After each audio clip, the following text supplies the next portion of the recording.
मालिनीचा संशय वाढतोय. नमस्कार मंडळी, लग्नानंतर होईल प्रेम या मालिकेच्या पुढील भागात आपल्याला पाहायला मिळतंय की काव्या तिच्या रूम मध्ये बसलेली असते. तिचा विचार चालू असतोय की जी गोष्ट लपवायचा आटोकाट प्रयत्न केला शेवटी ती कळालीच मालिनी काकूला. तरी नशीब अर्धच सत्य त्यांच्या समोर उघड झालंय. पण जीवा आणि माझा भूतकाळ जर खरंच मालिनी काकूंच्या समोर आला ना, बापरे, मला काहीच बोलता येणार नाही. त्यांना कोणीतरी आमच्याबद्दल त्यांना सांगितलं असावं असं दिसतंय. देवा, का हे घडवून आणलंस रे? का ती वेळ आणलीस? आता त्यांच्या मनातला संशय वाढायला नको, नाहीतर माझं काही खरं नाही. त्यानंतर आपल्याला इकडे पाहायला मिळतंय की काव्या किचन मध्ये गेलेली असते. जीवा सुद्धा तिथे आलेला असतोय. त्यांचं बोलणं चालू असतंय. तेवढ्यात तिथे मालिनी येते. तिला बघून जीवा आणि काव्या दोघांना खूपच टेन्शन येतं. तेव्हा मालिनी त्यांना म्हणते की जीवा आणि काव्या, तुम्ही दोघांनी घरच्यांना अंधारात ठेवलं आणि मोठा गुन्हा केलाय तुम्ही. हे ऐकून काव्याला तर खूपच टेन्शन येतं. तेवढ्यात मालिनी म्हणते की लाज कशी वाटली नाही रे तुम्हा दोघांना? सगळ्यांना घरातल्यांना फसवलं तुम्ही. आणि काव्या, तू तर मला लय घोळात घेत होती, सगळं लपवून ठेवत होती ना माझ्या समोर, पण सत्य समोर आलंच ना. आणि तुझा जो बॉयफ्रेंड होता तो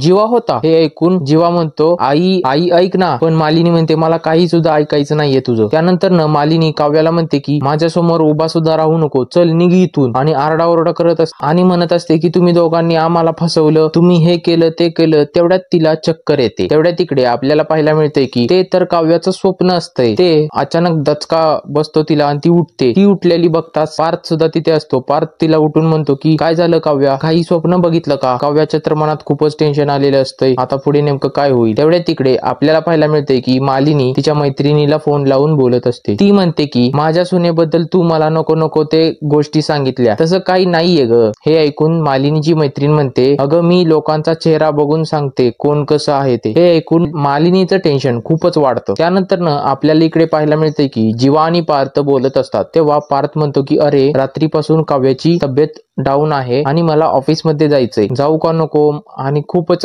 इम्पॉर्टंट मीटिंग आहे रे, मला जावंच लागेल. माझं म्हणणं आहे की तेवढ्यात जीवा म्हणतो की मी थांबू का त्यांच्यापाशी? तेवढ्या तिकडे आपल्याला पाहायला मिळते की काव्याजवळ पार्थ गेलेला असतो. त्यांचं बोलणं चालू असतंय. तेव्हा काव्या म्हणते की काय असं तुम्ही माझ्या मागं पुढे करताय? गरज नाहीये तुम्हाला हे असं करायची, प्लीज जा. हे सगळं बोलणं मालिनी ऐकत असते. आता पुढे नेमकं काय होईल तुम्हाला माहित असेल तर कमेंट बॉक्स मध्ये नक्की सांगा.